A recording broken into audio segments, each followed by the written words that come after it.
Living in New York City, you can't help but notice the large Jewish population in the city and in turn their cuisine. It's all over the place and it's all totally delicious. One dish in particular is a little micro mitzvah, and that's what we're covering today on WTF. Today's sponsor is Leitz Culinaria. It's a James Beard award-winning food destination site with tons of brilliant recipes, articles, and stories. Check them out online at leitzculinaria.com.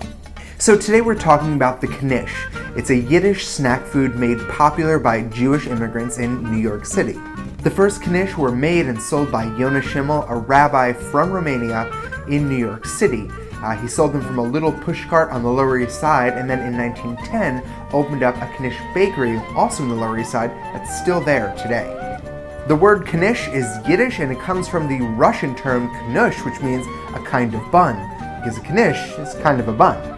A Knish is basically something, wrapped in something, that gets baked or fried or grilled. Usually those somethings are potatoes wrapped in dough. In traditional versions, the filling is made of mashed potatoes, meat, or onions, although modern variations have things like black beans and fruit and tofu and all this other stuff inside. If you ask me, it's a little schmaltzy. Knishes can be round or square or made into these giant logs. Sometimes they're completely covered and sometimes they have a hole with the filling popping out of them. They can be small little things to nosh on like an appetizer, or they can be big like a whole sandwich. Alright, the spiel's gone on long enough. Let's make some Knish. Peel and chop 7 russet potatoes and place them in a large pot.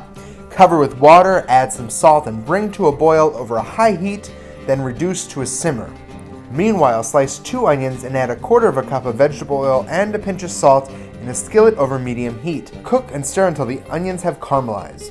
Preheat your oven to 375 degrees. In a stand mixer, beat together 2 eggs, 1/2 cup of vegetable oil, a cup of warm water, and a teaspoon of salt. Now slowly, gradually add 4 cups of flour while the processor is running. When the dough has just started to mix together, remove the paddle and put on the hook. Now knead this until it's smooth and elastic, which is going to be about 8 minutes. If you don't have a stand mixer, of course you can still make this. I doubt that Rabbi Schimmel had a stand mixer back in the day. You just got to use the dough and your hands and some flour on a cutting board. After the potatoes have cooked for about 20 minutes and are tender, drain and allow them to just sit and steam for a minute to get some of that extra moisture out of the way. Put your potatoes through a ricer. You can also mash them, but I use a ricer. Add the caramelized onions, 3 tablespoons of cubed butter, some salt, pepper, sugar, and minced garlic. Fold this all together. Now divide up the dough in thirds and roll each piece out to 9 by 13 inches on a floured cutting surface.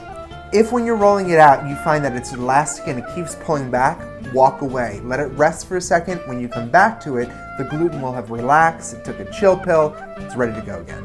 Spread your potato mixture along the edge and roll to create a log. You can also make round Knishes by cutting a round circle of dough and folding it up, or making a square pocket Knish by putting your mashed potatoes in the center and folding it all up. Pop the Knishes in your oven until golden brown, which is about 35 to 45 minutes. And then enjoy. So that's how you make Knish. They're totally delicious.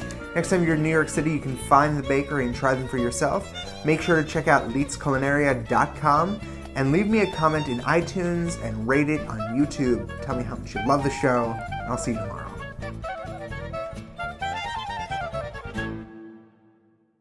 Today we're talking about the Knish. It's a snack food. You got it?